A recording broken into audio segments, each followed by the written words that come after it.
Hey guys, welcome back to The Readers. I hope you are having an amazing day. Let's get right into the stories. The first one is a pro-revenge story. My trusty old Samsung TV finally gave up the ghost last March, so I invested in a new smart TV with all the bells and whistles. About 3 weeks later, I had an epiphany while scrolling through our household expenses. Nobody in my family actually watched cable channels anymore. My wife was deep into her Netflix shows, the kids were glued to YouTube, and I was alternating between Prime Video and Disney+.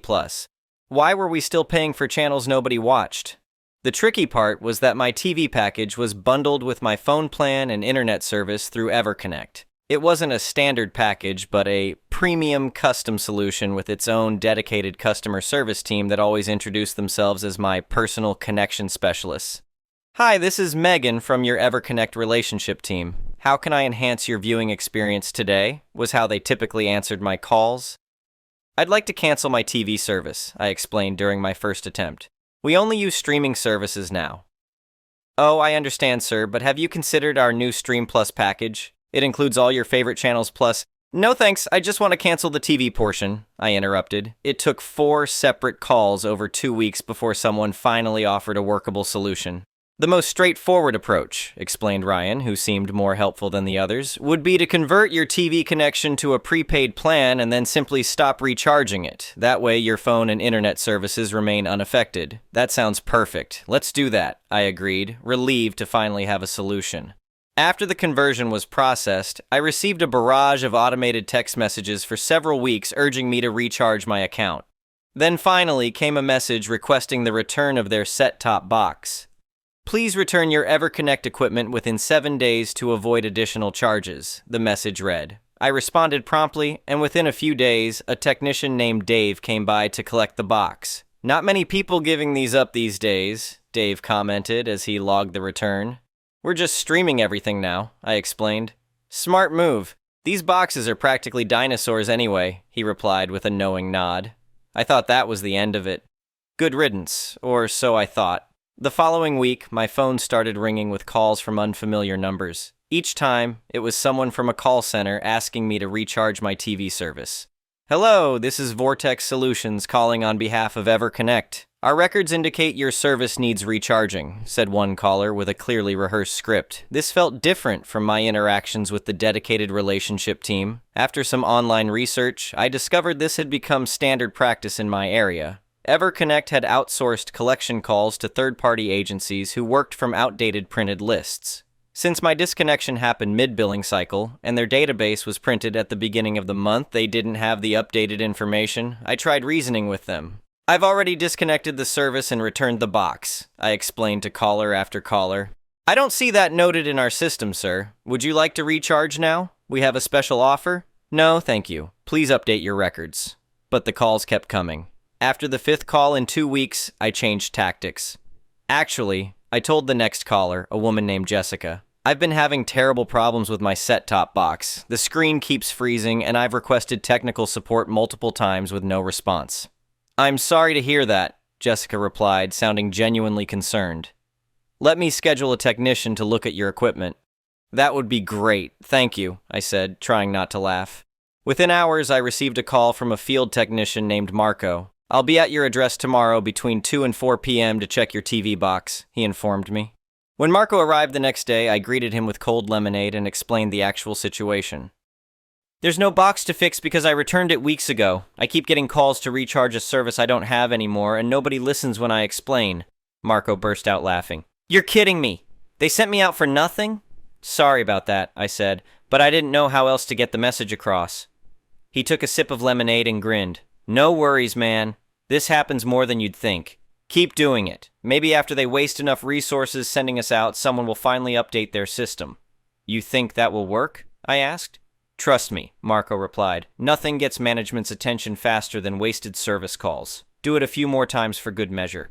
I followed his advice. Over the next 2 months, I scheduled 8 more technical support visits, each time with the same story about my malfunctioning set-top box. The technicians caught on quickly. The third one, a woman named Tara, even played along when her supervisor called to check on the service call. Yes, sir, I'm attempting to reset the customer's box now, she said while giving me a thumbs up. After hanging up, she whispered, that should get escalated properly. Finally, after the 8th visit, I received a call from a supervisor named Keith. Mr. Wilson, this is Keith Lancaster, Operations Manager at EverConnect. May I ask why you've been requesting technical support for equipment you no longer have? I'd be happy to explain, I replied calmly. I've been receiving numerous calls asking me to recharge a service I canceled months ago. I've tried explaining the situation to your call center representatives, but they continue to call. I have recordings of these conversations if you'd like to hear them. That won't be necessary, Keith said, sounding annoyed. I'll make sure this is resolved immediately. I emailed him the recordings anyway, just to make my point. Since then, the calls have decreased dramatically. I still get an occasional call once every couple weeks, but now I just stick to my script about the problematic set-top box. If anyone takes it seriously enough to schedule a technician, they quickly discover a note attached to my account. Customer has no active TV service. Do not schedule technician. Contact supervisor if customer reports issues. It's become something of a joke in our household now. Whenever my phone rings with an unknown number, my kids shout, "Dad, is it the TV people again? Tell them the box is possessed." The next one is an entitled people story. This whole mess started about 2 years ago when I inherited my grandfather's ranch. 700 acres of beautiful countryside that had been in our family for 3 generations. The property sits right on the edge of what used to be rural farmland. But over the past decade, developers had been slowly creeping in with their cookie-cutter subdivisions. My ranch borders one of these newer developments called Willowbrook Estates. It's one of those planned communities where every house looks identical and the HOA has rules about what color you can paint your mailbox. When I first inherited the place, I figured we'd be good neighbors. Their development takes up maybe 200 acres total, while my ranch sprawls across 700 acres of pasture, woodland, and a decent-sized pond. There's a clear property line marked by an old stone wall that my grandfather built back in the day. Plus, we had professional surveys done when I inherited to make sure everything was properly documented. For the first year, everything was peaceful. I kept to myself, maintained the property, and occasionally waved at the Willowbrook folks when I was checking on my cattle near the border. The HOA never bothered me, and I never bothered them. That changed when they got a new board president. This guy, let's call him Mr. President, apparently had big ideas about expanding the HOA's influence. I first heard about him from my neighbor on the other side, who warned me that this new president had been making noise about improving property values and maintaining community standards for the entire area. Red flags should have gone up right then, but I figured it was just typical HOA nonsense that wouldn't affect me since I wasn't part of their community. I was wrong. The trouble started on a Tuesday morning when I was driving my truck out to check on the cattle in the far pasture. As I bumped along the dirt road that runs through my property, I noticed something odd. There were bright yellow signs posted every 100 yards or so along the fence line that borders Willowbrook Estates. I stopped the truck and walked over to get a better look. The signs read, "Private property. Willowbrook Estates HOA. No trespassing. Violators will be prosecuted to the full extent of the law." I stood there for a minute thinking I must be misunderstanding something. These signs were clearly on my side of the stone wall, definitely on my property. I walked the fence line for about half a mile and counted at least 20 of these signs, all posting my land as if it belonged to their HOA. My first instinct was to call them up and sort this out like reasonable adults. Surely this was just a mistake. Maybe their sign installer got confused about the property lines. I looked up the contact information for Willowbrook Estates and called their management company. The woman who answered was pleasant enough when I explained the situation. She took down my information and said she'd look into it. A few days passed and I didn't hear anything back, so I called again. This time I got transferred to someone who claimed to be the assistant to the HOA board president. This person, let's call her assistant, had a very different tone. Assistant informed me, in a voice dripping with condescension, that the HOA had conducted a thorough review of property boundaries and determined that there were discrepancies in the historical land records. She claimed that portions of what I considered my property were actually supposed to be part of the original Willowbrook development and that my family had been inadvertently encroaching on HOA land for years. I asked her to send me whatever documentation they had to support this claim. She said the board would consider my request, but that in the meantime the signs would remain up to prevent further encroachment and establish clear boundaries for community safety. This was when I started to get annoyed. I had clear title to my property, professional surveys, and tax records going back decades. I also had my grandfather's original deed and the stone wall that had marked the boundary since before these people even knew this area existed. But I decided to give them one more chance to resolve this reasonably. I sent a certified letter to the HOA board, including copies of my survey, deed, and tax records, politely requesting that they remove the signs from my property within 30 days. I also offered to meet with them to review the boundary markers and resolve any confusion. The response I got back was not what I expected. Mr. President himself sent me a letter, also certified mail, that was basically a masterpiece of bureaucratic aggression. He acknowledged receiving my documents, but claimed that the HOA had superior documentation that superseded my records. He refused to meet or discuss the matter further, stating that the signs would remain in place. But here's where it gets interesting. The letter concluded with what I can only describe as a demand couched in legal-sounding language. Mr. President wrote that if I had any objections to the HOA's boundary clarification, I was required to follow proper dispute resolution procedures as outlined in the community covenants and deed restrictions. He then included a copy of the Willowbrook Estates dispute resolution process, which was a Byzantine 47-page document full of procedures, timelines, and requirements. The letter specifically stated that all disputes regarding property boundaries, easements, or community standards must be resolved through the formal HOA dispute resolution process before any other legal action may be taken. Now, I want to be clear about something important here. I was not, never had been, and never would be a member of the Willowbrook Estates HOA. I didn't live in their development, I hadn't signed their covenants, and I had no legal obligation to follow their rules. But Mr. President's letter was written as if I was somehow bound by their procedures simply because my property was adjacent to theirs. This is where the malicious compliance comes in. I spent the next few days reading through that 47-page dispute resolution document, and I discovered something beautiful. The process they demanded I follow was incredibly detailed and specific about timelines, documentation requirements, and procedural steps. But it was also clearly written for disputes between HOA members, not external property owners. The document required that any person initiating a dispute had to be a member in good standing of the Willowbrook Estates Homeowners Association. It also required that all disputes be filed through the HOA's online portal using a member login and account number. Since I wasn't a member, I couldn't access their online portal, but the document also included a provision for emergency boundary disputes affecting community safety, which could be filed by any affected party through a written petition to the board. I decided to give them exactly what they'd asked for. I drafted a formal petition following their dispute resolution procedures to the letter. I included every piece of documentation they required: property surveys, deed records, tax assessments, aerial photographs, soil maps, and even a geological survey of the boundary area that I'd commissioned just to be thorough. The document ended up being 127 pages long when I included all the required appendices and exhibits. But here's the beautiful part. Their own procedures required that once a formal dispute was filed, the HOA had to stop all boundary enforcement activities until the dispute was resolved. This included removing any signs or barriers that were the subject of the dispute. I hand-delivered my petition to their management office on a Friday afternoon, along with a cover letter citing the specific sections of their dispute resolution document that required them to remove the signs pending review. The following Monday, I drove out to check on my cattle and was pleased to see that about half the signs had been removed. By Wednesday, they were all gone. I thought that might be the end of it, but I was wrong again.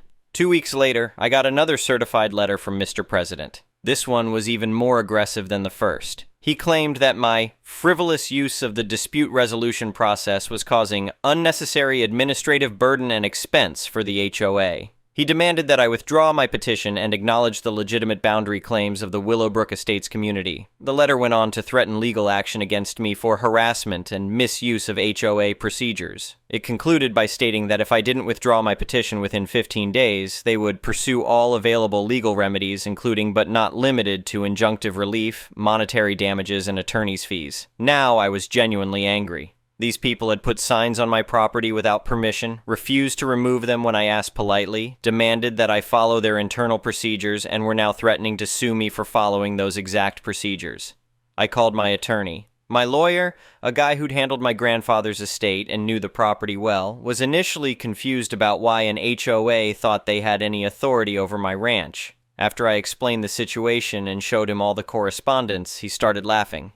He told me that what the HOA was doing was not just wrong, but potentially illegal. Posting signs on someone else's property without permission could constitute trespassing, and their refusal to remove them after being notified could be considered harassment or even conversion of my property rights. But more importantly, he pointed out that their own dispute resolution document contained a clause that I hadn't noticed. According to Section 15.3 of their procedures, if the HOA failed to provide a substantive response to a properly filed boundary dispute within 45 days, the disputed signage or barriers would be deemed illegitimate and subject to immediate removal by the complainant. It had been 43 days since I filed my petition, and I hadn't received any substantive response, just threats and demands that I withdraw my complaint. My attorney suggested that we wait the additional 2 days, then formally notify the HOA that under their own procedures I was authorized to remove any remaining signs myself. But when we drove out to the property to document the current situation, we discovered something that changed everything. The signs were back. Not just the original signs, but new ones. Bigger ones. And there were more of them. Where there had been 20 signs before, now there were at least 60. They'd posted signs not just along the boundary fence, but extending deep into my property. Some were positioned near my cattle pond, others were scattered across the main pasture, and a few were actually posted right next to my ranch house. These new signs were different too. Instead of the simple private property message, they included additional text. Willowbrook Estates community standards apply to this area, and HOA enforcement zone. I was livid, but my attorney was practically gleeful. He explained that what the HOA had done was essentially hand us a slam-dunk lawsuit. By expanding their signs deeper into my property after being formally notified of the boundary dispute, they'd escalated from a simple trespassing issue to what he called an intentional interference with property rights. We decided to follow their own procedures one more time. Since it had now been 45 days since my original petition with no substantive response, I was authorized under their own rules to remove the signs. But instead of just pulling them up myself, we decided to do it more formally. My attorney drafted a notice citing Section 15.3 of the HOA's dispute resolution procedures, informing them that I would be exercising my right to remove the illegitimate signage from my property on a specific date and time. We sent this notice via certified mail and also posted copies on the signs themselves as required by their procedures. The date we set was a Saturday morning, and we made sure to document everything. My attorney brought a photographer. I brought 2 neighbors as witnesses, and we methodically removed every single sign from my property while documenting its location and the exact text on each sign. In total, we removed 73 signs from areas ranging from the boundary fence to spots that were nearly half a mile inside my property line. Story continues.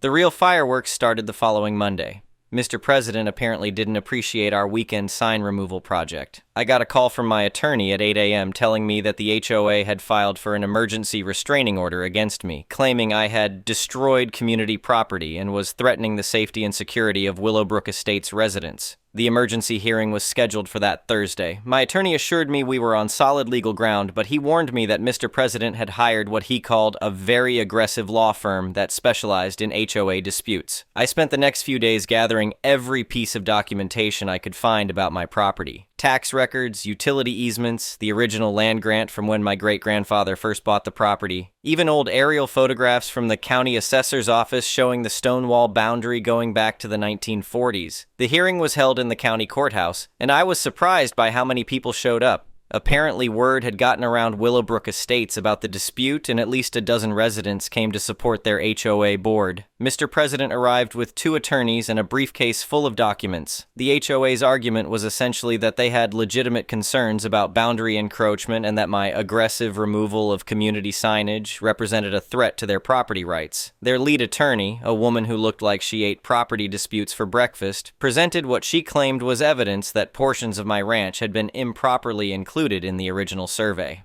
Her evidence consisted mainly of a report from a surveyor they'd hired, who claimed that the stone wall boundary was inconsistent with historical property descriptions, and that the true boundary should be located approximately 200 yards further into my property. This would have put about 150 acres of my ranch inside their development's boundaries. When my attorney got his turn, he started by presenting our documentation showing clear title and uncontested ownership going back 3 generations. But then he did something brilliant. He pulled out a copy of the HOA's own dispute resolution procedures and began reading directly from Section 15.3. He pointed out that under the HOA's own rules, which they had demanded I follow, I was explicitly authorized to remove signs that were the subject of a boundary dispute if they failed to provide a substantive response within 45 days. He then presented the certified mail receipts showing when my petition was filed and when their deadline expired. The judge seemed interested in this line of argument, so my attorney continued. He showed the court photographs of the original 20 signs, then photographs of the 73 signs we'd removed, demonstrating how the HOA had actually escalated their trespassing after being formally notified of the dispute. But the real game changer came when my attorney presented something I hadn't known about.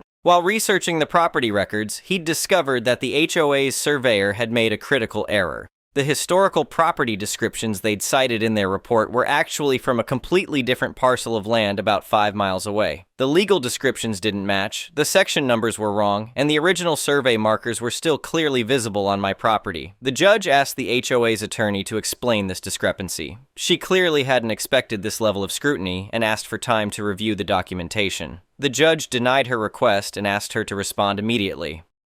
What followed was 10 minutes of the most awkward legal backpedaling I've ever witnessed. The HOA's attorney tried to argue that the surveyor's error was minor and didn't affect the spirit of their boundary claim. She suggested that even if their specific legal description was wrong, there were still legitimate questions about the property line that justified their actions. The judge was not impressed. He pointed out that property law doesn't recognize legitimate questions without legal basis, and that posting signs on someone else's land based on incorrect survey data was textbook trespassing. But then my attorney played his final card. He presented evidence that the HOA had actually known about the survey error before the hearing. 3 days earlier, their surveyor had sent a correction letter to the HOA board admitting the mistake and withdrawing his original boundary determination.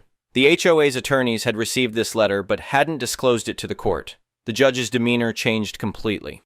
He asked the HOA's attorney directly whether she had been aware of the surveyor's retraction. She admitted that she had received the letter but claimed she hadn't had time to fully review its implications. At this point, the judge had heard enough. He denied the HOA's request for a restraining order and scheduled a follow-up hearing for 2 weeks later to address what he called the broader issues in this case. Those 2 weeks were interesting. Word about the court hearing had spread beyond Willowbrook Estates, and I started getting calls from other property owners in the area who'd had similar problems with aggressive HOAs. Apparently, Mr. President's boundary expansion project wasn't limited to my ranch. A farmer about 3 miles down the road told me that the same HOA had tried to claim authority over his irrigation ditch, arguing that it affected community water rights. A family with a small horse stable had been told that their property was subject to HOA livestock restrictions, even though they'd never been part of any HOA. The pattern was becoming clear. Mr. President had apparently decided that the HOA's authority extended far beyond their actual development, and he was systematically trying to bring surrounding properties under their control. My attorney filed a motion asking the court to expand our case to include not just the trespassing issue, but also what he called a pattern of unauthorized expansion of HOA authority. He requested damages for the time and expense I'd incurred dealing with their false claims, and asked for an injunction preventing them from posting any signs or asserting authority over properties outside their development. The second hearing was much more crowded. The other affected property owners had organized and hired their own attorney, who asked the court for permission to join our case. Mr. President showed up with 3 attorneys this time, plus several board members and what looked like a professional PR consultant.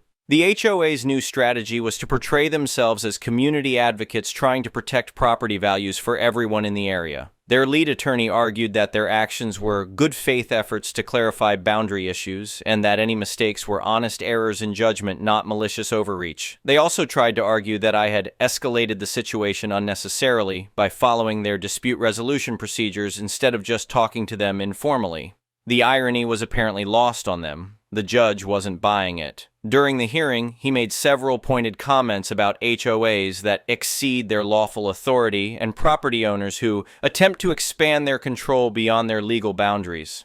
When my attorney presented evidence of the HOA's attempts to assert authority over other properties in the area, the judge asked Mr. President directly whether he believed the HOA had the right to regulate properties outside their development. Mr. President's answer was revealing. He said that while the HOA might not have technical legal authority over outside properties, they had a moral obligation to protect community standards for the entire area. He argued that my ranch and the other properties were grandfathered in to their community standards because they were adjacent to the development. The judge asked him to cite any legal authority supporting this position. Mr. President couldn't. The ruling came down a week later, and it was everything we'd hoped for. The judge found that the HOA had committed trespass by posting signs on my property, that they had acted in bad faith by continuing to assert false boundary claims after being presented with clear evidence to the contrary, and that their pattern of attempting to regulate non-member properties constituted harassment. He awarded me damages covering my attorney's fees, the cost of the surveys and documentation, and compensation for my time dealing with the dispute. The total came to just over $18,000, but more importantly, he issued a permanent injunction preventing the HOA from posting any signs, asserting any authority, or making any boundary claims regarding properties outside their development. The injunction specifically prohibited them from contacting non-member property owners about community standards or boundary clarifications without clear legal basis. The judge also ordered the HOA to send written notices to all the property owners they'd contacted, formally retracting any claims of authority and apologizing for the overreach. The aftermath was satisfying in ways I hadn't expected. Within 6 months, Mr. President had resigned from the HOA board amid what the local newspaper described as mounting pressure from residents concerned about legal liability and increasing HOA dues. It turned out that the legal fees for their failed boundary expansion project had cost the HOA nearly $45,000, which had to be covered by special assessments on all the homeowners in Willowbrook Estates. A lot of residents weren't happy about paying extra fees for their board president's unauthorized land grab attempts. The other property owners who'd been affected by the HOA's overreach also benefited from our case. The court's ruling established a clear precedent that HOAs couldn't simply declare authority over adjacent properties, and several pending disputes were resolved in favor of the property owners. As for my ranch, it's been peaceful ever since. The stone wall boundary that my grandfather built still marks the property line, just like it has for decades. My cattle graze peacefully in pastures that are clearly, legally, and permanently mine. The best part is that I occasionally see some of the Willowbrook Estates residents walking their dogs along the public road that borders my property. Most of them wave and seem friendly enough. I've never had any problems with the actual homeowners, just with their former board president who thought he could expand his little kingdom by posting signs on other people's land. Sometimes, the simplest solution to dealing with bureaucratic overreach is to follow their own rules more carefully than they do. When someone demands that you jump through their hoops, sometimes the best response is to jump through every single hoop exactly as specified, then hand them the bill for the cleanup. The next one is a petty revenge story. So this is a story from back in 2009 to 10. I was an undergrad at a small state college. Lovely campus, rural, beautiful, but getting to classes was a bit of a challenge because it was extremely hilly, borderline mountainous. With the dorms up at the top of the hill, you had to either make sure you had all your things prepared for the day, or you would be running back up to collect the things you needed, and if you had back-to-back classes, that was simply not going to happen without you being very late. After a day of moving between classes, most people were pretty tired just on the merits of walking up and down hills all day without even considering the classes in addition. Not directly relevant to the story, but important for framing.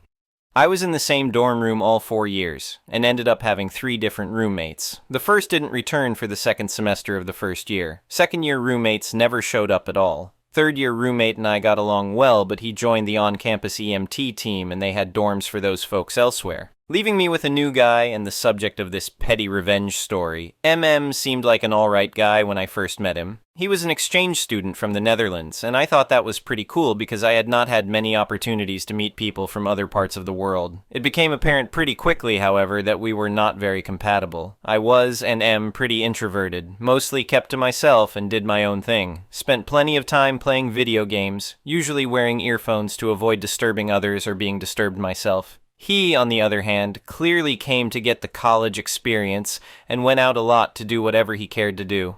To be very clear, there is nothing wrong with this. Where M screwed up was that he constantly returned to the room late with friends and often put on music while they talked, usually at or around midnight and into the wee hours of the morning. Multiple times I would be woken up and ask them respectfully if they could turn down the music or go elsewhere when it is the middle of the night and I am trying to sleep. Usually got blank stares but begrudgingly compliance. Problem solved? Well, not really, because this pattern repeated almost every night and it stopped being a minor disturbance and became a constant source of annoyance. I was more of a morning person at the time. I woke up at 435th, packed my stuff for the day, and then went down to the gym to get my day started. I tried very hard not to be disruptive to any of my roommates during my undergrad years, tried to be quick to turn off the alarm, avoided turning on lights as much as possible, and generally try to be courteous because I understand wanting to sleep and not wanting to be bothered when you are sleeping. Despite M's constant disruptions, I did my best to continue to be courteous, but my patience at the end of that first semester of my final year was about shot.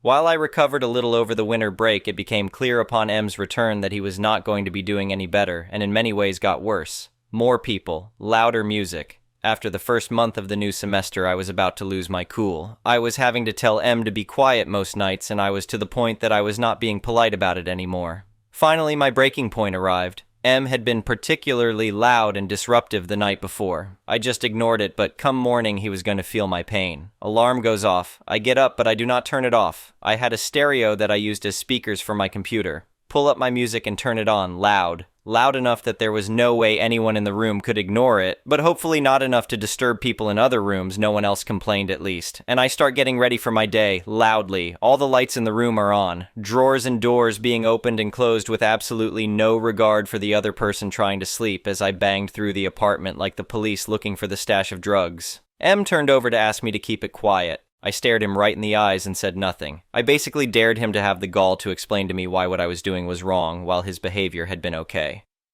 After a few seconds of awkward silence, he must have realized that I didn't care, and that he didn't have a leg to stand on, so he rolled over, pulled the blanket over his head, and just endured it. I finished getting ready, finally shut off the alarm, music, shut off the lights, and with a final slam of the dorm door, I move on with my day. I never discussed the incident with M, but he clearly got the message because he was very respectful for the last couple of months. He made sure to wear headphones and to come and go at night while I was sleeping as quietly as possible, and we had no further problems. It is disappointing that someone would need that much of a wake-up call, pun intended, to not be a dick when you are living in shared living space. M is a tool. Don't be M or you might get a rude awakening. The next one is a malicious compliance story. On Sundays, my family typically goes to church in town about 45 minutes away from where we live. I'm an atheist myself, but with 4 children I opt to be around to help my wife out so she isn't overwhelmed, and I'll admit this church is pretty special. A decent community that has a meal every week, something rare from what I've seen. Families or groups take turns doing the meal for everyone each week. It's nice to sit down and talk to people after the service over an actual meal instead of just leaving or having a coffee and a sugar cookie and then leaving. Once it seems like things are mostly under control, my children are settled or in the playroom or whatever, when I've had enough of the service, I'll typically go for a walk, usually ending in the kitchen and dining area, where the coffee and sugar cookies from the previous service are located. Now, having been to this church for a while, there's a peculiar thing I've noticed both at the after-service meals and a number of the more formal meals. Very often, there are no pitchers of water to be found anywhere. Honestly, it's really weird. At some point, I don't know exactly when, I had had enough of visiting the kitchen sink to get water in my glass, or asking someone for water, that I ended up using this walk time to just put out the pitchers myself while the service is going on. I'll fill up about 5 pitchers of water, and also put out the glasses, bowls, plates, cutlery, and coffee cups. No, I don't want to be a volunteer, and I'm not committing to anything, I'm not signing anything, leave me alone. I do this whenever I'm there at this point and just make it part of my routine, and I'm quite happy with it. So a number of weeks ago I was at home with my wife and we were discussing what was in our kitchen cupboards and wanting to make more room as things were a little tight. Attention gravitated to our teacups. We both readily agreed that we had too many of them and could do away with some. We did not agree on which ones to do away with. My wife wanted to get rid of certain ones I liked that didn't match or were ugly or whatever, and said that we can probably just donate them somewhere instead of throwing them out. I paused, thought about it, didn't argue. Okay, let's donate them. All the ones you don't like. As it happens, since I'm the guy who is putting out all the meal items, like teacups, I knew that the church had somewhat of a shortage of teacups and coffee cups that usually forced us to use a backup of paper cups to cover the need. Also, most of the cups there were too small. So one week when we were going to church, I quietly packed the box of teacups into our van. When my routine resumed as usual in the kitchen, I took out our teacups and placed them with the church's teacups. But not just that, I made sure ours were at the front of the group of cups where they are easy to see every week. I have not mentioned to anyone where the cups came from. My wife hasn't either. We're still married. The next one is an entitled People Story. Part 1. Unveiling the Backyard Range. Growing tired of the limited shooting options available, I decided to convert my backyard into a personal shooting range. It was a modest setup, suitable for pistols, and I always prioritized safety and accuracy. Little did I know that my innocent pursuit would lead to a clash with a meddlesome woman I referred to as the Homeowner Association lady, even though I wasn't part of the Homeowners Association. One fateful day, as I was perfecting my aim, the Homeowner Association lady barged into my backyard, exclaiming her disapproval. Despite being a 35-year-old with a clean-shaven face, she mistook me for a young teenager. Irritated by her intrusion, I calmly explained that I was shooting on my range and that the gun was pointing safely towards the ground. Unfazed, the Homeowner Association lady continued her tirade, accusing me of being too young to handle a firearm and demanding to see my parents. Annoyed but determined, I emphasized that I was a responsible adult and firmly requested her to leave my property. Refusing to budge, she intensified her complaints, prompting me to threaten calling the police. Part 2. A dramatic turn of events. Retreating into my house, I hoped the Homeowner Association lady would eventually give up. However, my hopes were dashed when I heard aggressive knocking at my door, and to my surprise, 2 police officers arrived, followed by 3 more squad cars. They had received a call about a minor recklessly firing a gun in the backyard. Standing my ground, I welcomed the officers inside and led them to my gun safe in the garage. As one officer verified my identification, I showcased the locked gun safe, the firearm in question, and the shooting range itself, complete with accurately placed shots on the target. Officer 2, intrigued by my setup, expressed the desire to have fellow officers test it out with my permission. Relieved to be in the clear, I asked if I was in any trouble. Cop 1 assured me that everything was in order, my licenses were up to date, and I had followed all standards. The officers left, seemingly satisfied with the situation. Little did I know that my troubles were far from over. Part 3. A Battle for Justice. The Homeowner Association lady persisted in her crusade against me, repeatedly calling the police and attempting to photograph me in my own backyard. To counter her actions, I sought advice from Cop 1 during one of his subsequent visits. He informed me that I could obtain a restraining order if she continued to invade my privacy and harass me. Armed with this newfound knowledge, I pursued legal action against the Homeowner Association lady. With the support of the police officers and substantial evidence, including her photographs, phone records, and witness accounts, I successfully obtained a restraining order. Finally, she was legally obligated to stay away from me. However, I couldn't resist the urge to further teach her a lesson. Determined to turn the entire neighborhood against her, I decided to throw an unforgettable party. I spared no expense, creating an incredible gathering for everyone in the neighborhood, except the Homeowner Association lady. I invited friends, neighbors, and even some officers from the precinct, who were eager to explore my shooting range. Part 4. The Ultimate Neighborhood Showdown. As the night of the party arrived, I witnessed a remarkable turnout. The absence of the Homeowner Association lady highlighted her isolation and the widespread support for my shooting range. The atmosphere was electric, with booming music and permitted individuals venturing to the backyard to partake in some shooting. Even my newfound cop friends joined in on the fun, relishing the opportunity to test their skills.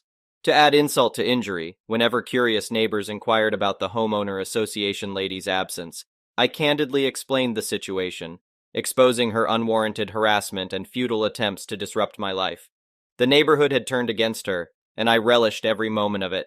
In the aftermath of the party, I continued shooting in my backyard, now with the backing of numerous police officers who had become my friends. While I couldn't be certain if the Homeowner Association lady made further attempts to involve the authorities, I knew that my reputation and credibility had been firmly established.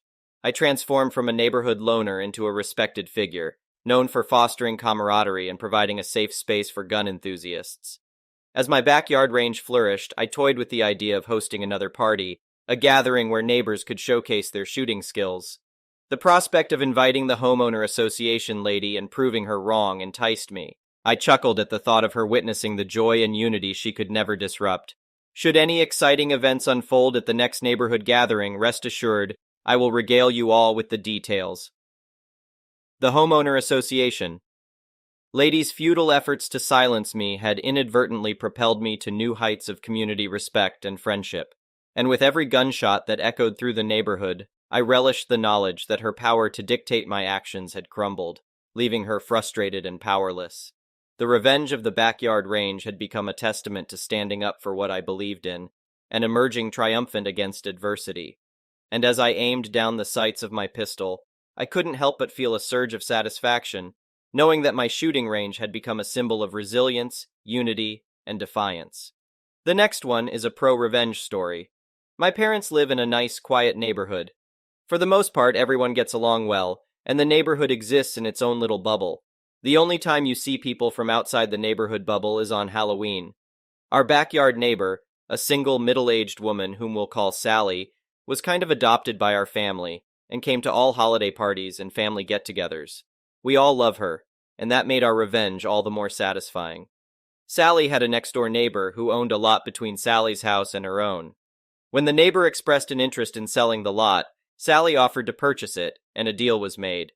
Unfortunately, Sally's neighbor died prior to the land deal being finalized, and the lot went into her assets to be distributed to her only daughter, whom we will call Resting Idiot Face or RBF. RBF disliked Sally and refused to sell the empty lot to her because she believed Sally had been attempting to screw her mother over. RBF claimed she was going to sell it to an interested developer who would build a house there. When my parents heard this, they were upset. Our house was on a hill, and the empty lot also ran up to our backyard. My parents did not want to look down into another house backyard. Likewise, Sally did not want a house next to her, so she tried one last time to purchase the lot. She offered more than she had originally planned on paying, but RBF said she would never sell the lot to her. My parents and Sally hatched a plan, though. My parents, whom RBF did not know, had an attorney draft a purchase offer for the empty lot. They offered several thousand less than Sally's original offer had been. RBF hemmed and hawed but came back with a counteroffer equivalent to Sally's original offer. My parents offered her $5,000 less, and she accepted. After the sale was finalized, my parents sold the lot to Sally for the same price they purchased it. Sally ended up receiving the lot for $5,000 less than she had originally agreed to pay, and over $10,000 less than what she offered to RBF. RBF did find out what happened and tried to negate the contract with my parents on account of fraud, but that's obviously not a legitimate claim. RBF never spoke to Sally or to my parents after she learned what happened. Another interesting tidbit. After purchasing the lot, my parents notified the town of their intent to not develop the property, so nobody can ever build a single-family dwelling on it. They killed 2 birds with 1 stone, no downhill neighbor, and the property stays in the family. The next one is a petty revenge story. I'll make it short. My girlfriend gets pregnant. I do the right thing and stick by her. We have the kid. She starts going out all the time, and we occasionally get calls at the house from guys looking for her. I knew she was cheating, but didn't really care. I was just there to make sure the kid was well taken care of. I get a new job out of state, hoping that being away from her bar friends will bring us closer. Nope. She finds a new boyfriend quickly. She tries to hide it, but she sucks at lying and hiding things. Again, I don't care. By now, my kid and I are very bonded, and even at 18 months, it's obvious he doesn't care much for her either. I come home from a trip. I can't find my kid. I walk into my bedroom, and there she and her boyfriend are having a nice little romp. Now, this was in the days before cell phones, and we lived on the 3rd floor, so there was no escaping the bedroom without coming through the living room. I just say, when you two are done, I'll be in the living room, and walk out. 3 hours and a lot of whispering later, they emerge. I walk the guy to the parking lot and explain to him that I'm not mad at him, but he should be decent and not engage in sexual activities in my house anymore and stay out of my beer. I go back upstairs, tell her to go get my son. The next day I get a new apartment and move out in 3 hours while she's at her boyfriend's house, and I take the kid. The day after, I file for divorce and get full custody, which I win after 2 years of legal wrangling. Granted, child support is minimal, but it pays for beer for the next 18 years. I support my kid. I never bring it up to her because I'm a decent guy, but it's fun to rub it in her face when she gets out of line that I spend it on frivolous stuff for myself, and buy him all of his clothes, toys, food, etc., out of my own pocket. It always makes her fume for a few days. In hindsight, I should have put it into a savings account for him, but we all make mistakes in life. Now, I had purchased her a Toyota Accord before we moved, which we shared, but in the divorce she wanted the car, which I gladly gave her. Then I moved back to my state, moved in with my parents, and started life over. A few months go by, and I start getting calls at work from the credit company demanding overdue payment. I explain numerous times that the vehicle is legally hers now, and I will not be paying. Most of these guys are a-holes, but one day a very low-key guy calls and says, "Look, we're just trying to work something out because we can't locate her." "Oh well, why didn't you say so? Here's where she's living. The plate number is XXXX, and I have it on good authority she is home right now. She doesn't have a job." About 3 hours later, my phone rings, and it's her. She is pissed, asking me if I told them where the car was because they just repossessed and towed it. "Yep," I say with a smug grin. "Something you need to learn is if you don't pay your bills, you don't get to keep your stuff. By the way, my lawyer is paid off. How is yours doing?" Click. That was a great day. The next one is an entitled people story. This is an old story, but it just popped into my head while I was hunting through videos on YouTube, so I figured I'd post it. This is an old story, and I can't remember exactly how all of the conversations went, so they're pretty much my recollection. Years ago, shortly after I had left the service, my girlfriend, now wife, and I moved in together, halfway across the US from both of our respective families, long stories for another time, and to a place where we both had friends as a result of our military travels. One of my wife's friends, we'll call her Anna, had gotten married in the intervening years since they had last been together, and was in the process of a divorce since her husband had knocked up the checkout girl at the local orchard. She had left the home, a single-wide trailer, important later, they owned, left the car they owned, which she had solely paid for and was still in her name, moved back in with her parents, and got a second job. She already worked at a large big-box retail establishment. Of course, my wife and I commiserated with her on multiple occasions about how poorly she had been treated. Anna made a remark at one point about missing her bills that month. My wife asked, "What bills? You live with your parents, you have 2 jobs, no credit cards, and you never do anything expensive. What could you possibly owe anyone money for?" It turns out that she still had a checking account linked to her ex-husband's account, and when he decided not to pay the mortgage or the car payment, they simply took it out of her account, marked the loan current, and went on with their lives. Shortly after the divorce, he would make most payments, but for the last year or so, he hasn't made a single one. So the ex-hubby has perfect credit because he never misses a payment, and Anna's credit is in the toilet because she is constantly late on her own bills. Anna may have 2 jobs and not a lot of bills: cell phone, car payment, insurance. But when she's making someone else's mortgage and car payments as well, she's pretty much broke. That's why she never does anything expensive, and has to have me change her oil in my gravel driveway because she can't afford $20 for Jiffy Lube. I asked her why she didn't close the accounts and go somewhere else.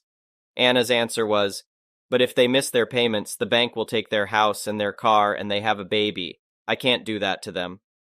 I did the Forrest Whitaker eye. Then I said, "They're taking advantage of you pretty badly. They've established that you'll pay all their bills for them, and they can do whoever the hell they want because you'll never force the sale of the house or the car. If I had an option to pay my bills or pass it off to someone I don't like, I'd let them do it every time. He's paying an electric bill and getting a free house, car, and everything else. And I guarantee you that he's handing these bills to the social worker and claiming he can't afford to live, so they'll give him WIC, food stamps, and everything else.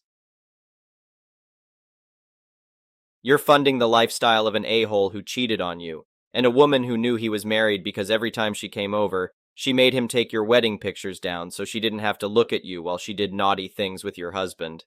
You're paying bills for a guy who is so dumb that he thought he couldn't get a woman pregnant he wasn't married to, and a woman who thought if she had an orgasm before she came over to sleep with your husband while you were at work, her egg would be gone and she couldn't get pregnant. The dumbass was using a sex toy as birth control. You see, I may not give a rip about most of my family, but you do not mess with my friends. She gives it some thought, and a couple of days later, asks for some help out of this. I took her to my bank to get an account the next day. She moves her direct deposit, withdraws her money, and closes her old account. The next month, ex-hubby's bills don't get paid. We're watching a movie when he calls. She spends an hour in a screaming match with him telling him to pay his own bills. She has been charitable enough, and he and his new wife can pay for their own crap. Then the penny drops. Remember earlier when I said the house was a trailer? Anna has been paying the mortgage on the trailer, but not the rent for the lot it's on. They never had her checking account. This entitled prick has been assuming she's been paying that too. She assumed he had. He hasn't even figured out what's coming yet. He's calling because he's pissed off she hasn't paid the lot rent in forever, and he's being told to pay up, move his trailer, or they'll do it and hold the trailer in arrears until the bill for moving it is paid. He's calling to ask her for another $6,000, or they'll lose the home they both loved so much. Now, up until this moment, Anna had been this sweet, wonderful gumdrop of a person, the type of person that it should be legal to slap if they're encountered before 9 a.m., the relentlessly sunny person that you send into the room to cheer up Tinkerbell. In the better part of a year, I haven't heard this woman say a bad thing about anybody. Until tonight. Until this guy called to complain that she hadn't been paying enough of his bills. And she loses her mind. She lights into this guy that he'd better figure it out because he's not getting another penny from her ever again. And while he's figuring out who to beg, borrow, or steal that money from, he may want to get a little extra since he's about to get the overdue notices for the house and the car too. He starts screaming so loud I can clearly hear what he's calling her from across the room before she calmly hits the end button, flips the phone over, pops the battery out, sets them both down on my table, hits play on the VCR, morphs back into her normally sunny self, and offers to make popcorn.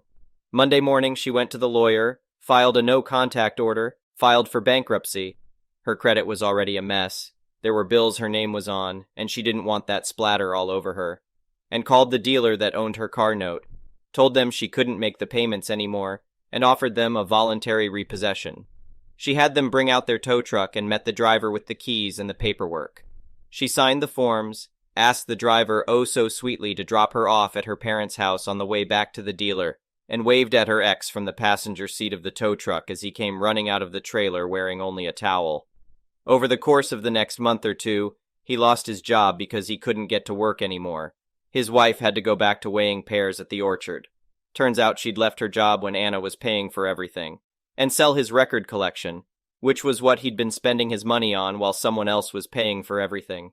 On the bright side, I picked up original vinyl copies of Abbey Road and Yellow Submarine for a total of $5, because his idiot wife running their yard sale didn't understand why the old crappy records were worth anything anyway. And that's how Tinkerbell burned some entitled a-hole's life to the ground. The next one is an entitled parent's story. So I'm already a single mother with a loving 2-year-old, and I have been asked if I would be willing to carry a child for my mother and her boyfriend. I told her yes at the time because I wasn't listening to what she was saying and trying to end conversation. Later on, I began thinking how she could expect that of me, her daughter, to carry a child and possibly put the poor child through that household that I got abused in. I walked back to her and told her no, I will not be carrying the man's child. She got angry and told me, "You're going to upset your dad." I told her, "He's not my dad as a married man and you're his mistress, and it's disgusting you'd ever ask me to carry your child." All of what I said about him was true. He is married to a geeky teacher from what I've heard, and I plan on telling her when I leave. I had worried what would go down if I did so, but after seeing her boyfriend has manipulated her into thinking yet another thing that was socially unacceptable was okay. This man has bought me adult toys at 14 years old and made me walk around him naked. She encouraged this behavior and would even buy me clothes that'd be the wear from an average slut. Dresses that are too short, the kind seen in animes and show cleavage. Shorts that were hardly 3 inches long, sometimes less. This man was bad news, and nobody in the family except my entitled political grandmother knew what had been going on. Even she found it wrong, and once I told the family, they realized how much danger I'm in. This man has done some unholy crap like answering the door standing full attention naked while I was holding my daughter. I was stunned into silence, trying to process what was going on as he grabbed my daughter and held her before I took her back, realizing what was going on and left. I wanted to puke. I wanted to scream and cry. I know if I go to my mom and tell her this isn't okay, she will tell me if I complain I will be kicked out of the house, leaving me homeless. I don't know how she thinks this is okay. Because of him, I have body image issues. Once as a teenager, I jokingly brought up the idea of me having sex with this man, and he did not once deny the thought. That was the day I realized he was a horrible man. I told my mother she deserves better than a man who is okay with the idea of having sex with his girlfriend's daughter. She told me it didn't matter. I told her she deserves a man who doesn't have a wife already, and that if he really loved her, he'd dump his wife and marry her. She said, "He will marry me one day." I'm never going to call this man Dad, despite my mother wanting me to. I know this went on a tangent, but I hate this man and I'm furious. So that being said, am I wrong for not wanting to carry a baby 9 months for an abusive parent and her boyfriend? The next one is an entitled people story. I sought solace in a serene rural area, desiring a peaceful environment to raise my family away from the cramped city life. Our new abode, a cozy house nestled in the midst of ample land, offered us the opportunity to cultivate a garden and maintain a chicken coop.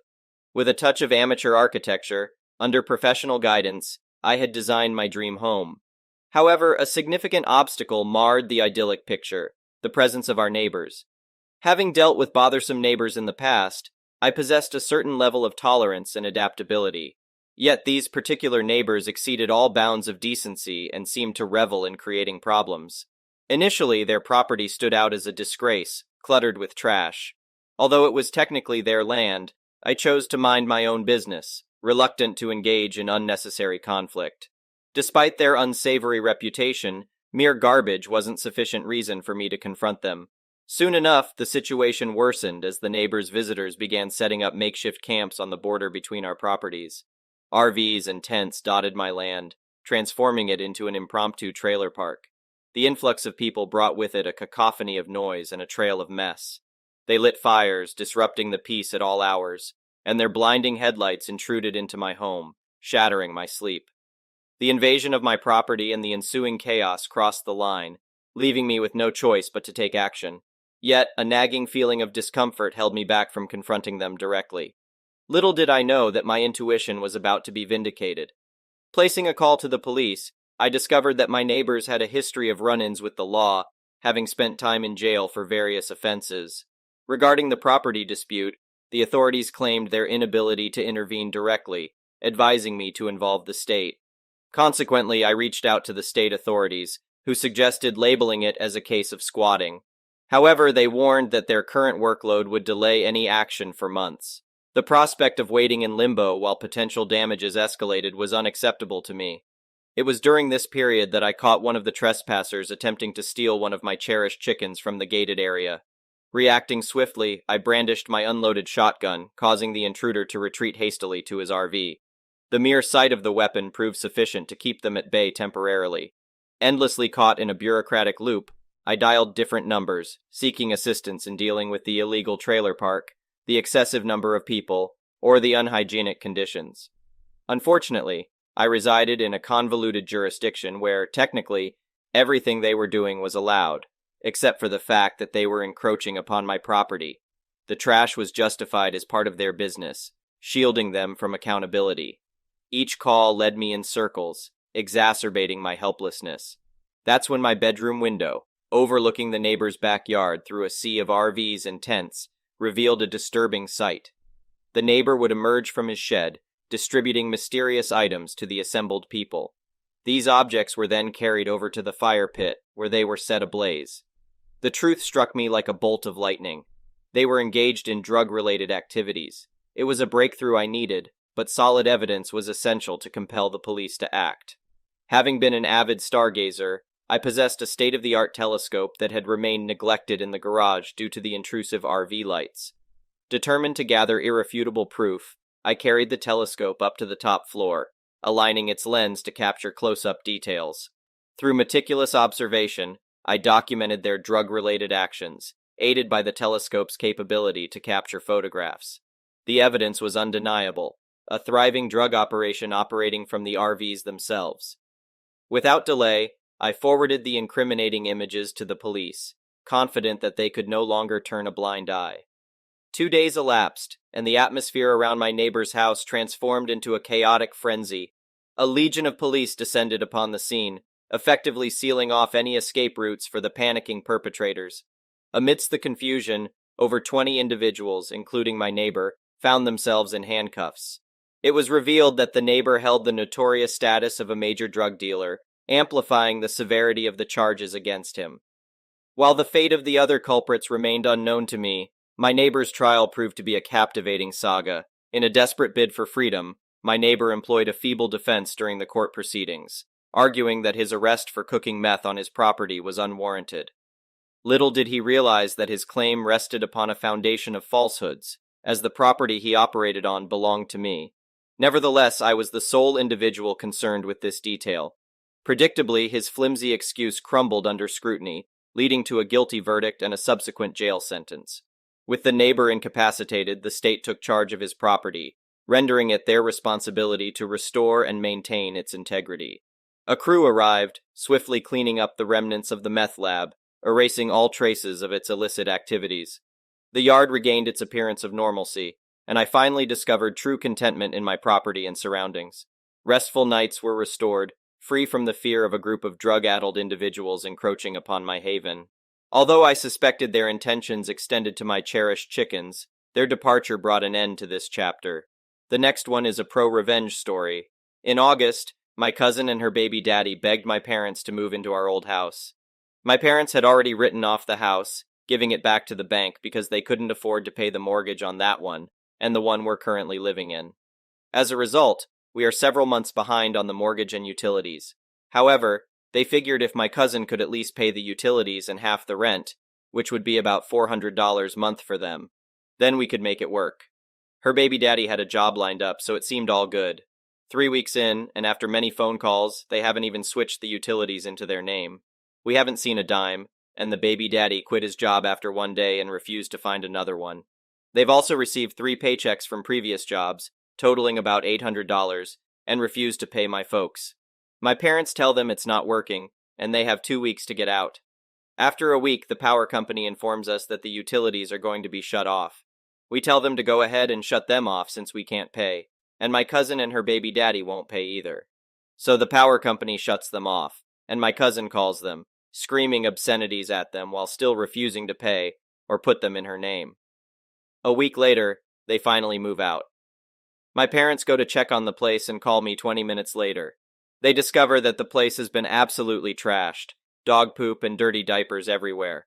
They also smashed both of the bathroom mirrors, ripped a sink off the wall, threw eggs all over the floor, and broke a 100-year-old banister.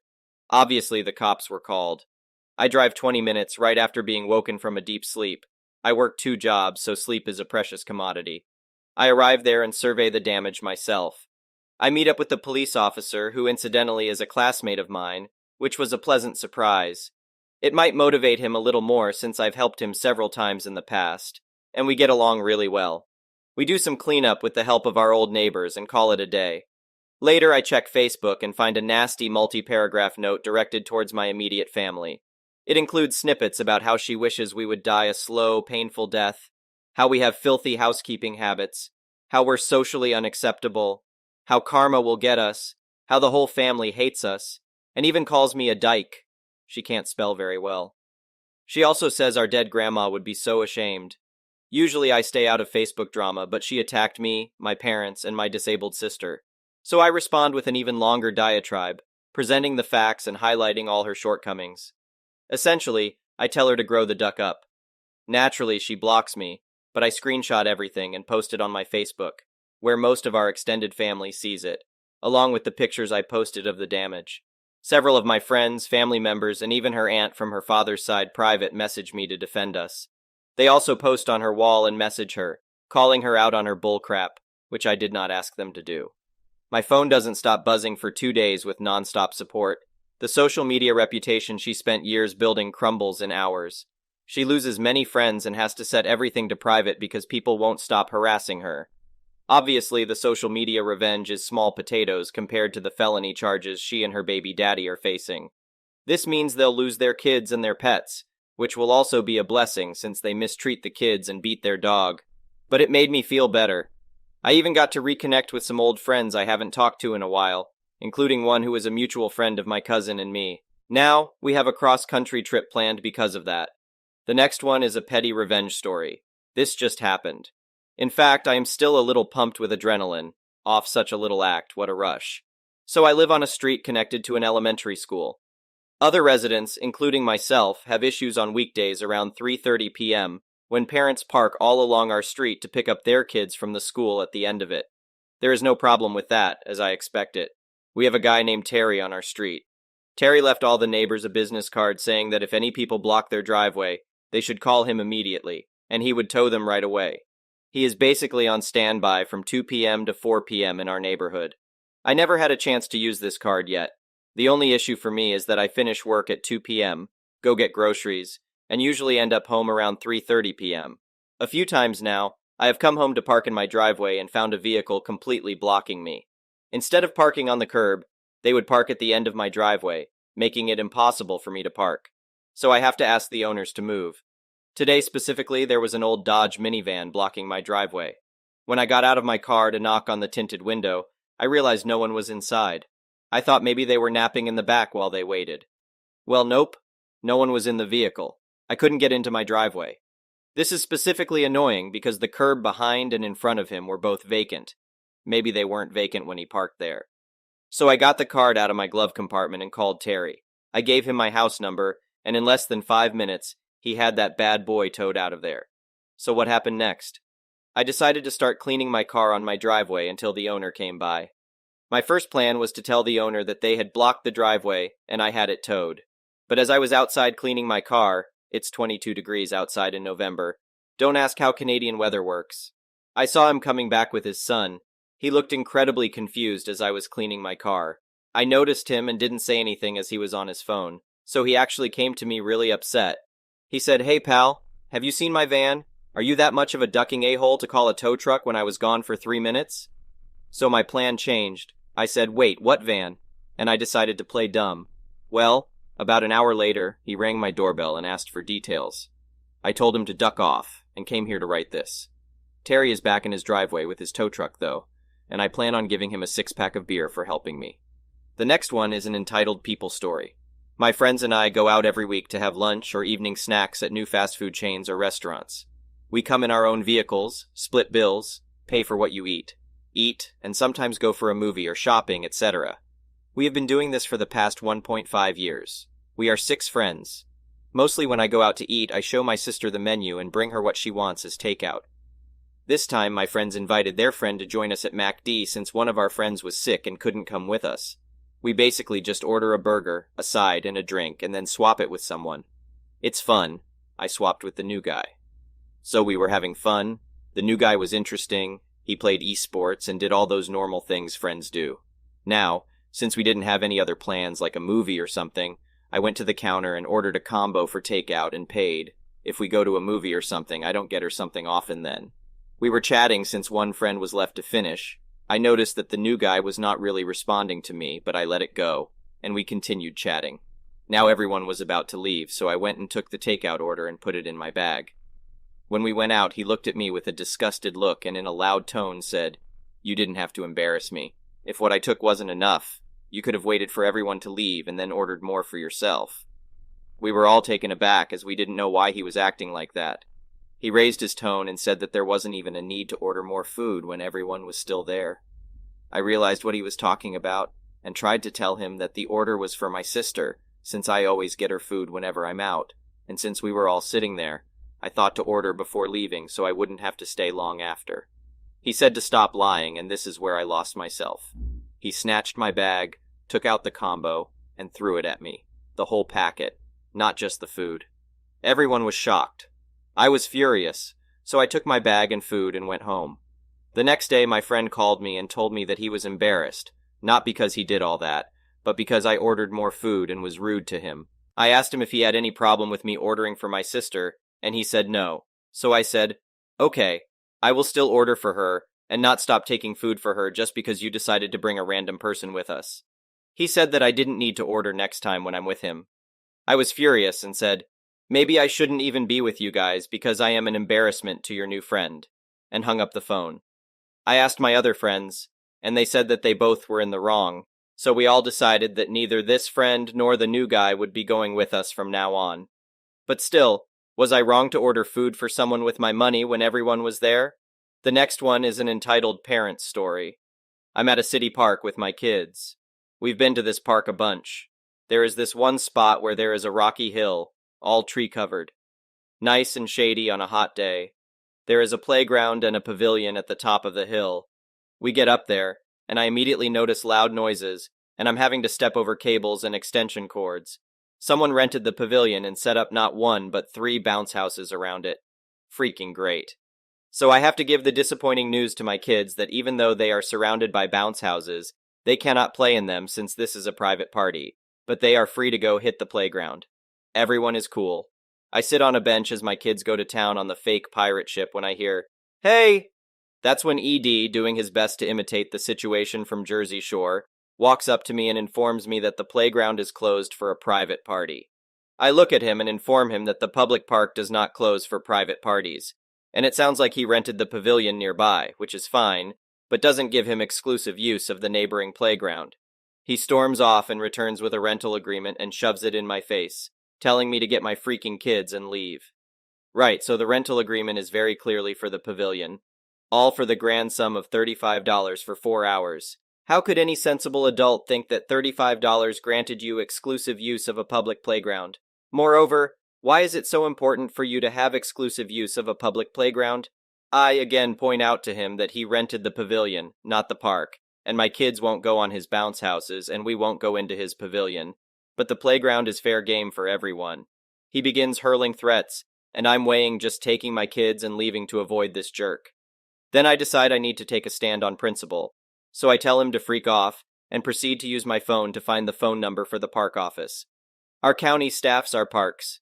During the summer months, they employ park rangers who have peace officer authority. I call the park ranger and tell him that there is trouble up at this shady playground and they need to come right away.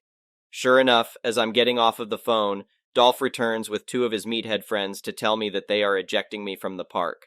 No, you're not, and if you touch me, I'm calling the cops and pressing charges. No anger, no rage.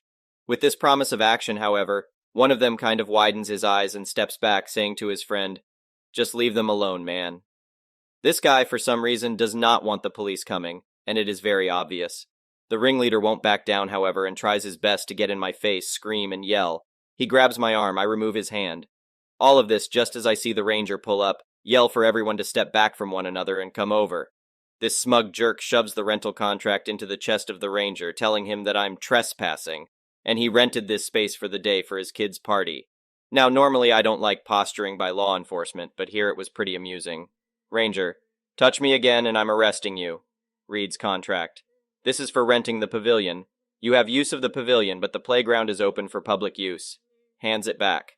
Also, your permit doesn't allow you to set up bounce houses. Where did you plug these in? The ranger follows the extension cords and sees that they ran them to the nearby public bathrooms. There was an outdoor outlet. It was locked. This dude cut the lock off so he could plug in his equipment. The ranger comes back with the broken lock. Did you cut this lock? It was like that when I found it. Really? Because it was intact this morning. So some random person cut this lock and you just happened upon it within the last 2 hours? I guess. Long story short, he let them stay and let them keep the bounce houses because he didn't want to ruin a kid's party.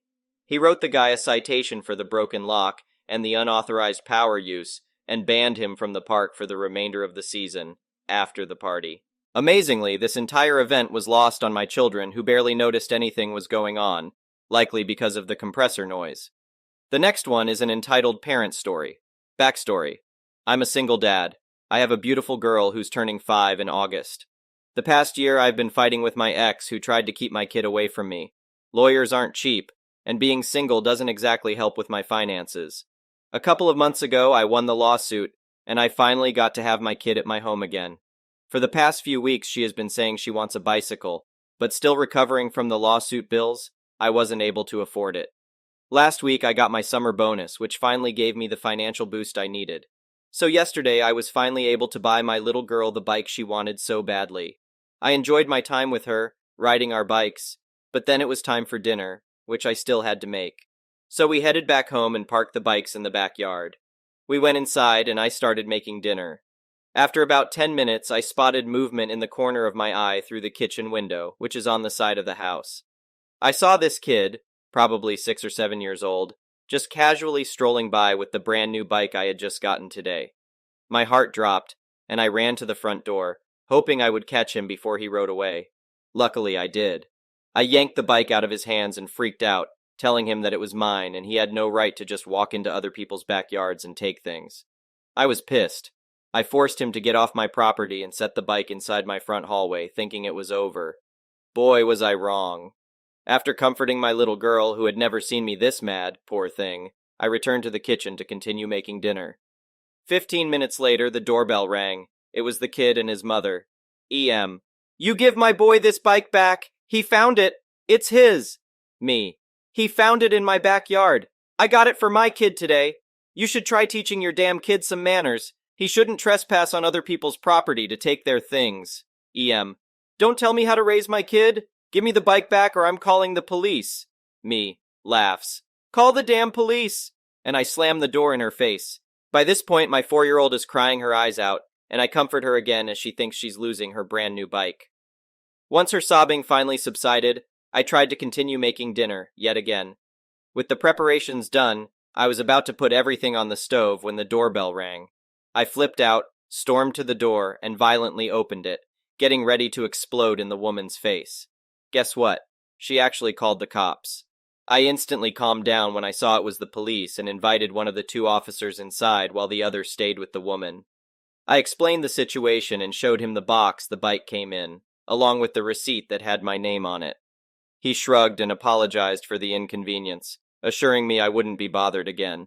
I let him out and closed the door with a smug smile on my face. I checked the front window to see what was happening, and I saw her throwing a full tantrum. It ended with her in handcuffs and in the back seat of the patrol car. Bye, Felicia. I don't know what happened to her, and I don't care. I finally finished dinner, and my kid still has her bike. That's all that matters to me. Boy, what a day. The next one is an entitled People Story. I learned a valuable lesson last summer about the dangers of dealing with a certain breed of entitled individuals known as Karen. In my neighborhood, we had our own resident Karen, a member of the homeowner association, who thrived on asserting her non-existent authority over everyone. Karen always believed she was right even when her claims were baseless and lacked any support from the homeowner association rules. Her narcissistic and irritating behavior had made her the least popular person in the neighborhood. Now, I take great pride in my backyard pool. It's a social hub, and I often invite friends and neighbors over to enjoy it.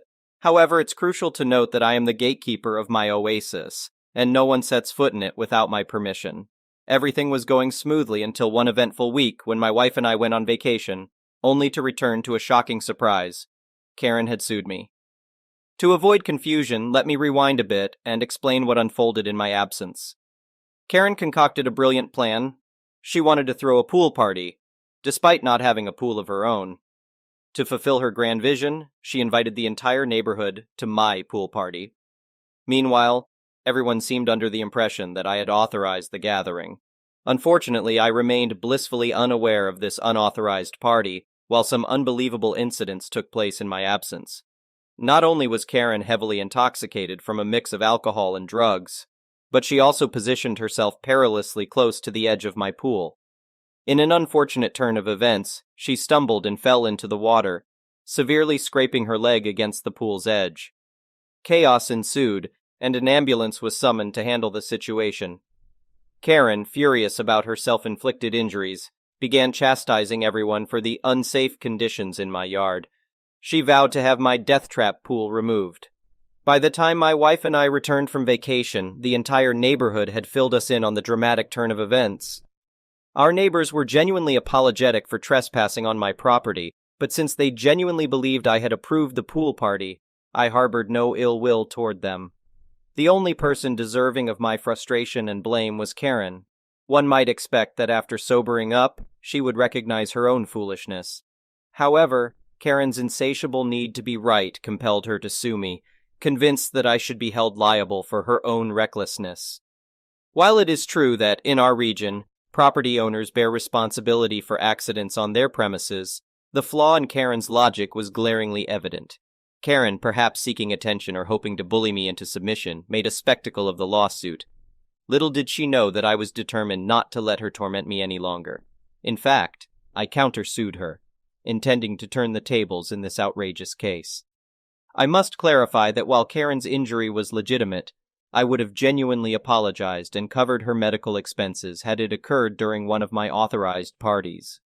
The day arrived when we faced off in court, and I was astounded by how easily my strongest defense emerged. We presented ample evidence to prove that I was on vacation during the time of the party, leaving no room for doubt regarding my lack of knowledge and consent. Karen inadvertently revealed this truth while trying to defend herself, offering a bizarre explanation to the judge. Karen, the pool is in the yard of an homeowner association home, which means it belongs to the homeowner association. The entire community can use it at any time without permission. Judge, that is not how any homeowner association works. The property belongs to the homeowner, and trespassing occurs when someone enters without their consent. Karen, the law states that if I get hurt on their property, they are liable. Judge, that provision doesn't extend to illegal entry onto someone's property. The homeowners hold zero responsibility for your actions. After examining the pool's condition through images and inspections, it is not deemed unsafe. Karen seethed with anger, as the judge firmly debunked her misguided claims. Even her lawyer attempted to silence her, likely fearing that her outbursts would worsen her situation. Consequently, Karen's attempt to extract money from me proved futile. Moreover, I countersued her successfully. The court convicted her of misdemeanor trespassing, resulting in a mark on her record. Additionally, we obtained a restraining order which prohibited Karen from approaching us or our property. Now remember how I mentioned my love for petty revenge? Well, I couldn't pass up the opportunity to get back at Karen. With the pool cleaned and ready for swimming, we hosted a series of fantastic parties throughout the rest of the summer. Our neighbors, except for Karen due to the restraining order, enthusiastically joined in the festivities. Karen was left out, unable to enjoy a single moment of swimming throughout the entire season. The satisfaction of witnessing her exclusion was an excellent form of revenge. I'd like to know what you would have done if you were in my shoes. Would you have chosen the path of petty revenge as I did? Or would you have extended another chance to Karen? Share your thoughts in the comments, and let's see how many of you relish the opportunity for some well-deserved payback when someone wrongs you. The next one is a pro-revenge story. I bought a house 4 years ago in a quiet neighborhood. I had wanted to get into that neighborhood for years. My best friend lives there. It was a couple of blocks from my kids' school. It was a good neighborhood. Then COVID hit. My neighbors across the street were forced to move at the beginning of the pandemic before the eviction moratorium was in place. They were really good neighbors. We were friendly with each other, and we were sad to see them go. So when the property owner rented to a new family, we were hoping we could cultivate a friendly relationship. Unfortunately, that was not the case. About a month after they moved in, the lockdown started, and that's when things went from 0 to 100 real quick. For the next year, every night, there was a huge party. Cars down the street, music so loud you could hear it over regular house noise in every room in my house. My friend in the next cul-de-sac would text me regularly if the music he was hearing was from my neighbors. We tried to be civil. I asked politely. I brought them beer. I offered some killer 420. Eventually, they threatened me and my wife, so we started calling the police. Almost every night for 4 months. We organized with the neighbors and they started calling the police as well. Eventually, the others gave up and started selling their houses because the renters were just that bad. We were still upside down on our place, so it wasn't an option for us. Eventually, the police told me that I needed to stop calling and that it wasn't their issue to deal with, that I was a bigger nuisance than the renters' music. It was at that time the housing market was taking off. Houses were selling in my area for $40–50K over appraisal value. My wife and I looked at what we needed to make so we could move and listed our home for that. In 3 days, we had a handful of obscene offers to choose from. But it was the lowest offer that stood out to us the most. Their offer was a good $20K under the next lowest, but they sent a letter. I'm a sucker for a letter, especially one with a picture of a young pregnant couple and a dog. And a patrol car? Turns out the young man is a police officer newly appointed at the local PD, and he takes his patrol car home. I knew at that point that this was the family to sell my house to, money be damned. I moved out as the neighbors were throwing a huge party. The next day, the police moved in, and they haven't had another one since. I drive by regularly on my way to my buddy's place. They just sit quietly in their garage looking bored.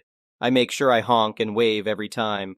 The next one is a petty revenge story. So, I'm a black man living in Eastern Europe. Cue one fateful afternoon when I wanted to go down and collect something from a friend who was passing by. I press the elevator and wait for it to arrive. The elevator door opens, and there's a couple inside. But as I try to enter, the man blocks the passage, telling me to wait for the elevator to return. Mind you, I'm on the 7th floor and my friend was already waiting for me to come down. Also, the elevator has a fixed time before its doors close, about 20 seconds. So you'll have to wait for the doors to close after you enter. Back to my story. I tell this man and his wife that I'm actually in a hurry and had to go down now, and he literally stands in front of the elevator entrance shouting, "No!" His wife tells him to let me in since there was still space, but he refused. I said all right and decided to use the stairs.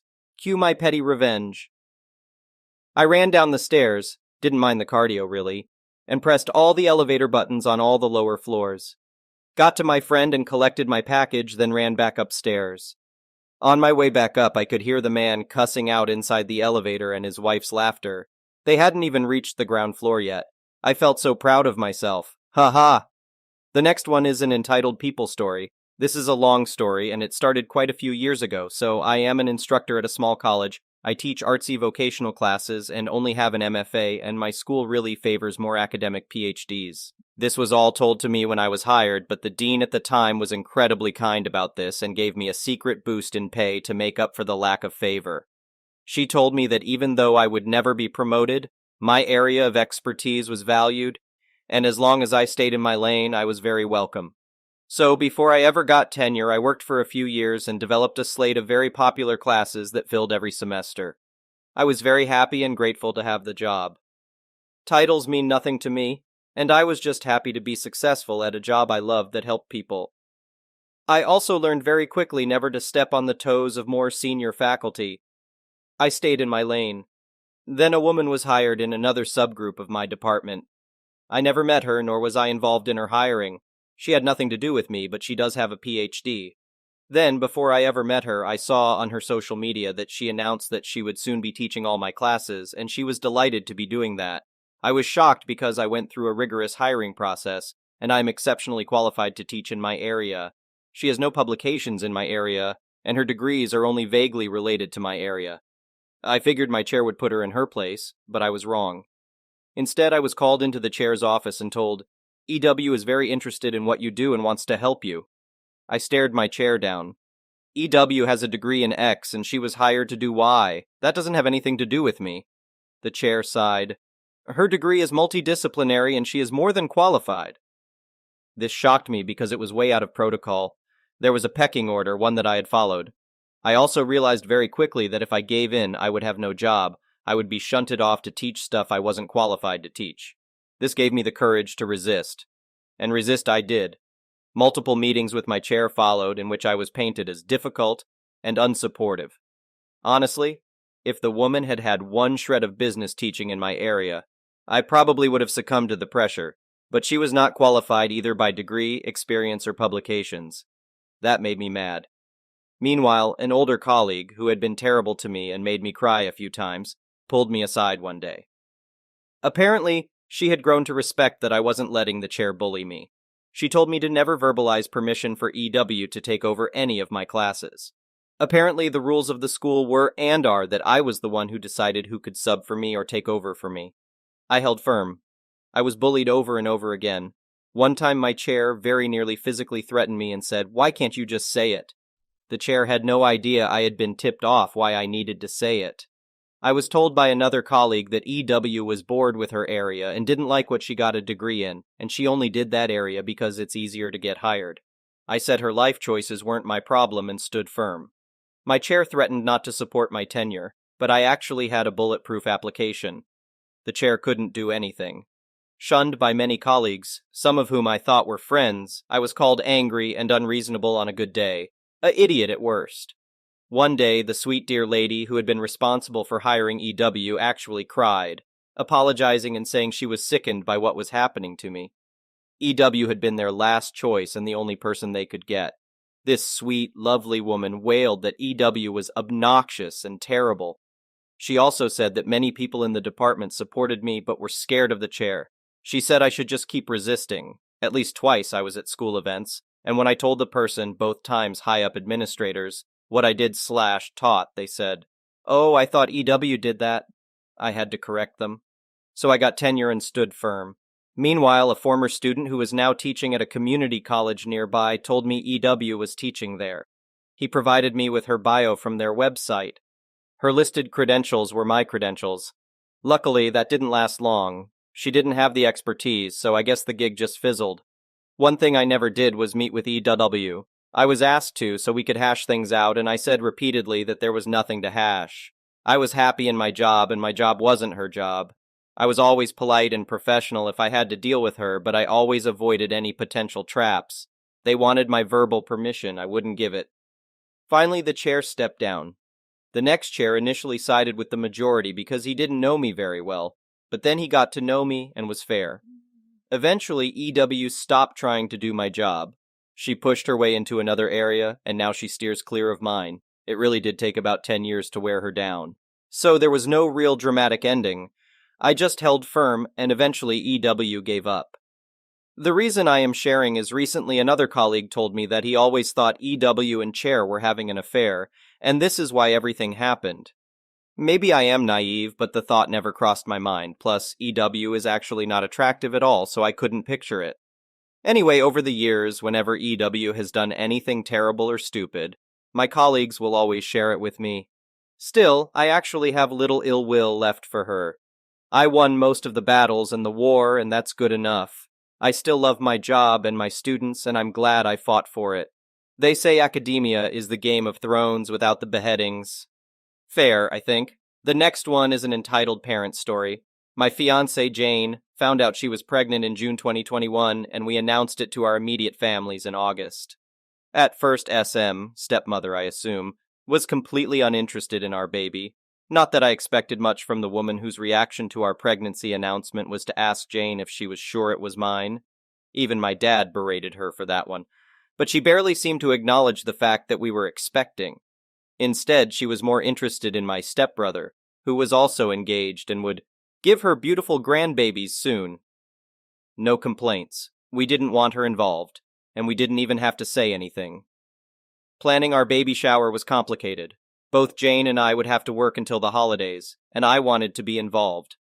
The due date was in February 2022, so we decided on early January as the best period of time. We enlisted 2 people as planners, my sister Laura and Jane's best friend Nina. Jane and I are mostly laid-back people. We didn't want a big party, nor did we want to spend too much money on it. We were saving for both our baby and the wedding. We decided early on that the shower would be co-ed. It would also have to be indoors, again January, and we settled on a guest list of 25 people, plus about a dozen kids. We came up with the idea of a pizza party. Jane, Luke, my brother-in-law, and I have had homemade pizza nights weekly since I moved in, and we thought it would be fun to incorporate that into the shower.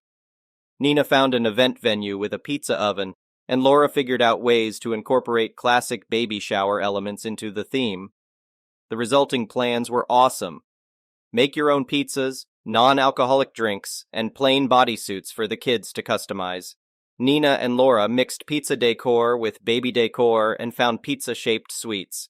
It almost seemed messy, and I was surprised they made it work, but we loved it.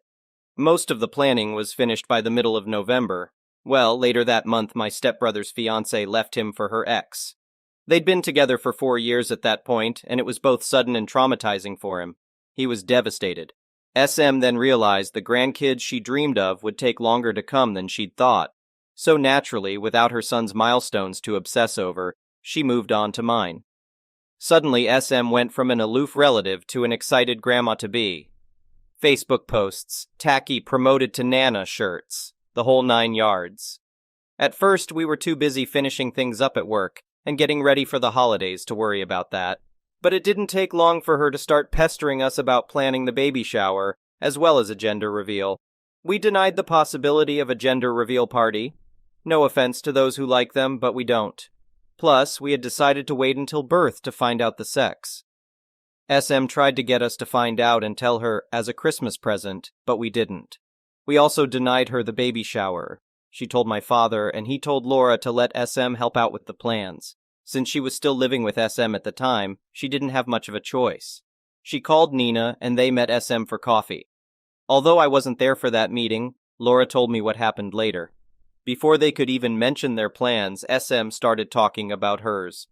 According to Laura, she pulled out a shockingly thick binder, complete with the words, "Oh baby," on the cover, colorful tabs, and pieces of fabric poking out, from her bag and skipped to the shower section. It was short compared to the rest of the binder, but still long. And it was all to describe her one and only baby shower project. Laura sent me pictures and... oh boy. I'll give her this. It looked like the most Instagrammable baby shower ever. That being said, it was also barely functional and obviously expensive. There were balloons, oversized teddy bears, giant alphabet blocks, and cringe-worthy signs everywhere.